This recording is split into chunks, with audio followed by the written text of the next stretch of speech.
So let's pivot now to our next topic, which is going to be Dave Filoni, Lucasfilm. Big news, big news. Big news, but not surprising. Yes, big news, not surprising, but also kind of surprising at the same time in a weird way. And I'll get into that in a second. But it was officially confirmed via the Lucasfilm website that he is the executive creative producer of Lucasfilm. So that's a promotion for Mr. Filoni, and you know what? Deservedly so. The guy is brilliant. He's loved universally by Star Wars fans. But Vashkai, what are your thoughts on this promotion for Mr. Dave Filoni? How are you feeling right now? Kind of feeling like this, actually. This is our most desperate hour. Help me, Dave Filoni. You're my only hope. That's kind of how I feel about it, guys. There you go. So drop the mic. Drop the mic, right? Listen.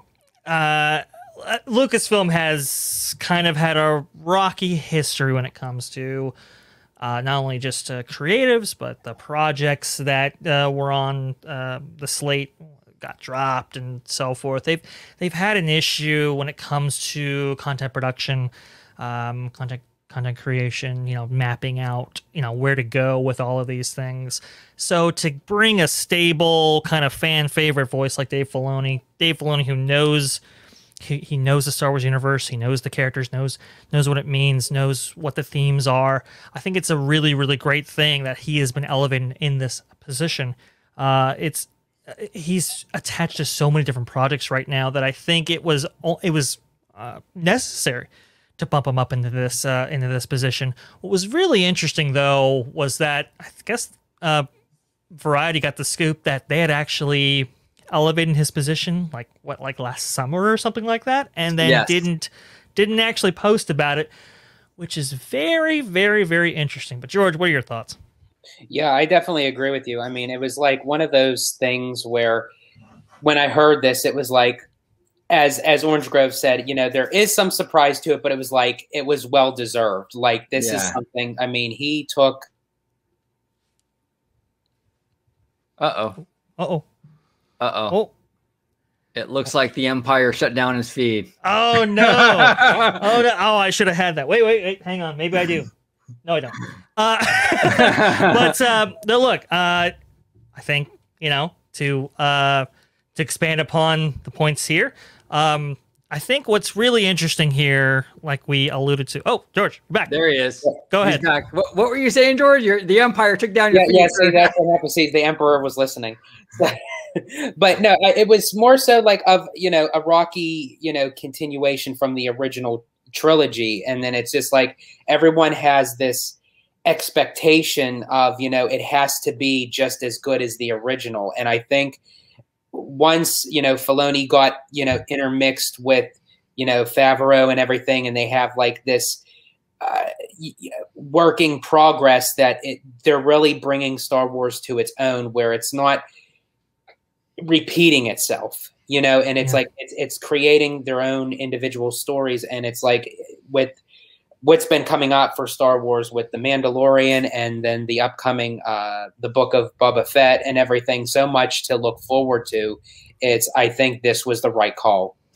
Well, yeah, absolutely, George, absolutely. And Dave Filoni, actually, in my opinion, is a credit. I think it's a lot of his work is the reason why I think people love, or at least like, the prequels now, and love the character of Anakin Skywalker, because the Clone Wars, which Filoni was running, really, really improved upon the prequels. He kind of put some meat on those bones, so to speak.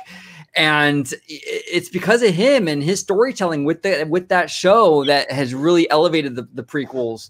Because those prequels, when they came out, they were not beloved at all. And it wasn't until like Filoni came in and did Clone Wars and really expanded on that whole Anakin storyline that people really started to fall in love with that era. The guy is really brilliant. I don't love everything the guy does. The space whales were kind of weird in Rebels. I will agree with that. But it's still like filling in like with the meat and potatoes, like right. Because we had these characters in these prequels, and it's like they were kind of stale, you know, to say like, what is the backstory? Like, how did they get to this point? And it wasn't until, you know, Clone Wars and Rebels, it was like, it's filling in the pages, so to speak, that George Lucas left out from the prequels. Yeah, Filoni did a brilliant job at doing that. And I would love him to tackle the sequels. I know a lot of people aren't huge fans of the sequel trilogy, and why not have Filoni to tackle that era and kind of do the same thing he did with the prequels, where he can fill in the gaps and kind of add some context. It could work. What do you think, Vash, on this whole situation? It's kind of interesting because the prequels were very much a galactic story. It was like a really, really big story, and it really probably needed to be more personal. And Filoni did that exceptionally well with the Clone Wars, made it a more personal story, and really followed the trajectory of the characters much more closely, while still playing in that huge, sandbox that George Lucas developed.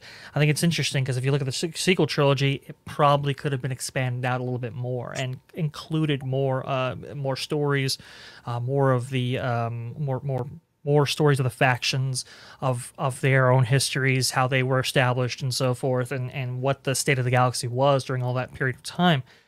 So I agree with you. I think you could actually do kind of a treatment to the sequel trilogy and really kind of expand that out with kind of magical Filoni storytelling. He's kind of dipped his toe in it before. He was executive producer for Star Wars Resistance. So, I mean, I don't think he's adverse to doing that, but elevating him to this position maybe gives him the freedom to do so. Yeah, absolutely. Now the timing, and this is the thing that I was talking to Family Man at the beginning about what was surprising to me, and the timing was surprising in the announcement. And Vash, you touched upon this as well, where it was updated on the website recently, but he's had the position since last summer. It's been almost a full year now that he's been the executive creative director. Mm-hmm. That's weird to me on a couple for a couple reasons. Number one is because like he is a fan favorite. Like there's literally zero risk. There's all benefit to announcing that right away. I don't know why Lucasfilm sat on that. That was really a weird, bizarre decision. But the other thing that makes me kind of think and kind of scratch my chin a little bit is last summer, I wonder who signed off on that. Because look, obviously Kathleen Kennedy had to approve it because she's running Lucasfilm. Totally. I get that. Yeah. But what about higher up? I'm sure the CEO would have to as well, right? I mean, that's a big decision and one of their biggest franchises.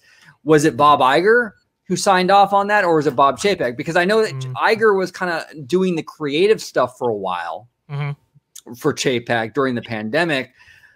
I don't know, but did they actually give the date when he was filled with that position?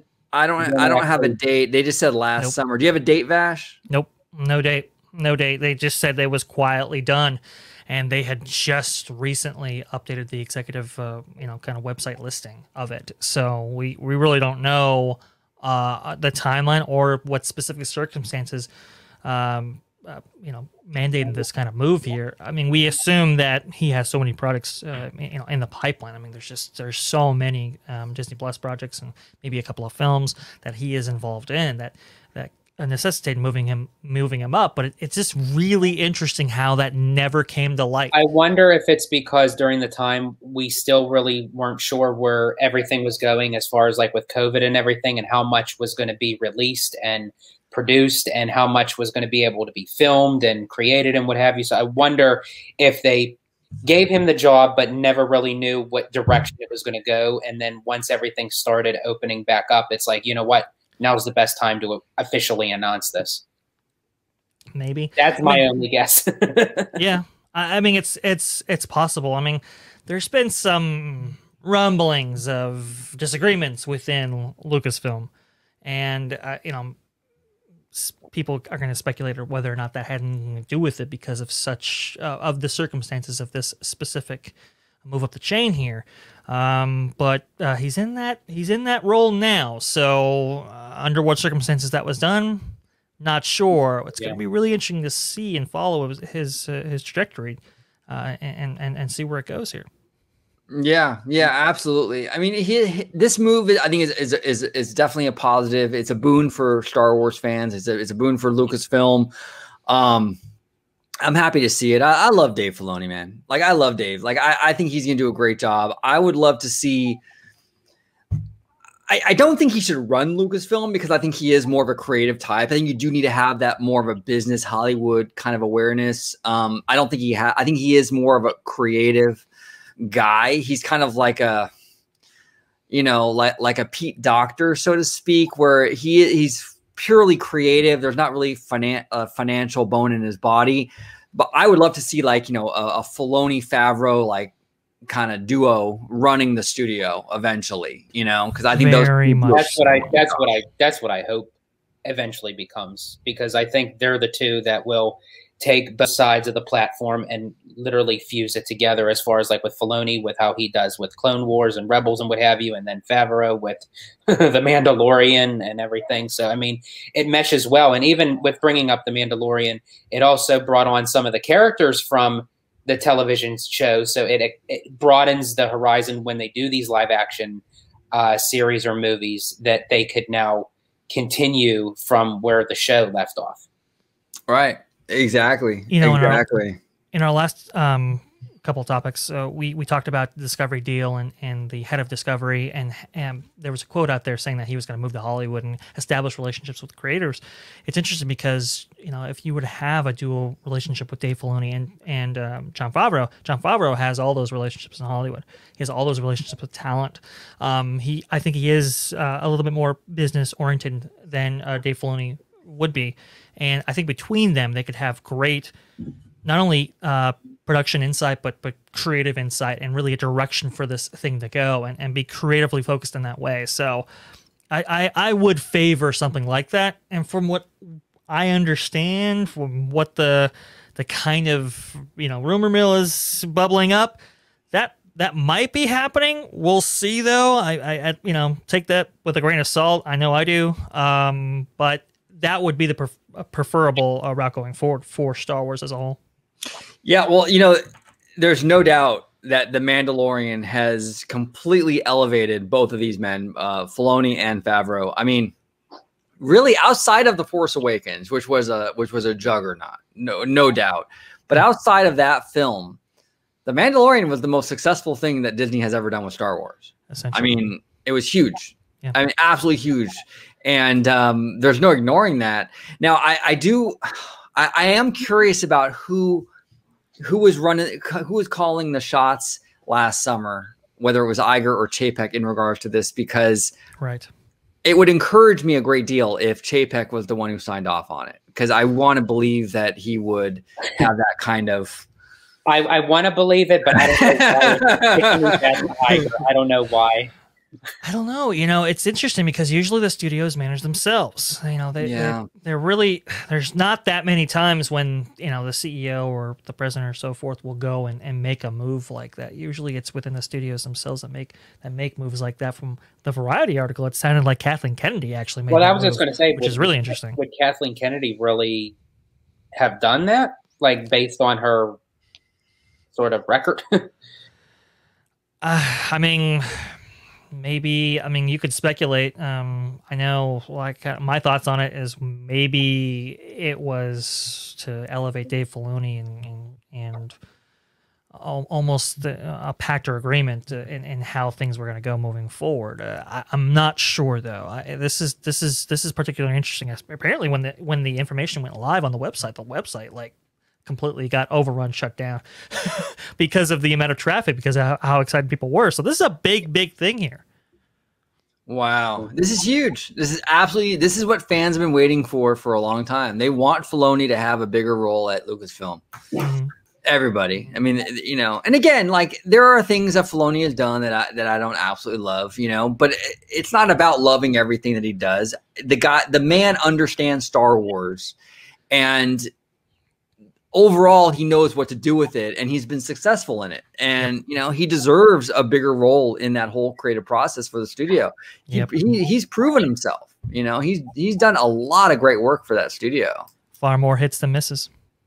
Definitely. Absolutely. You know, so it's very interesting. We'll see. And I do want to extend a huge congratulations to Mr. Filoni.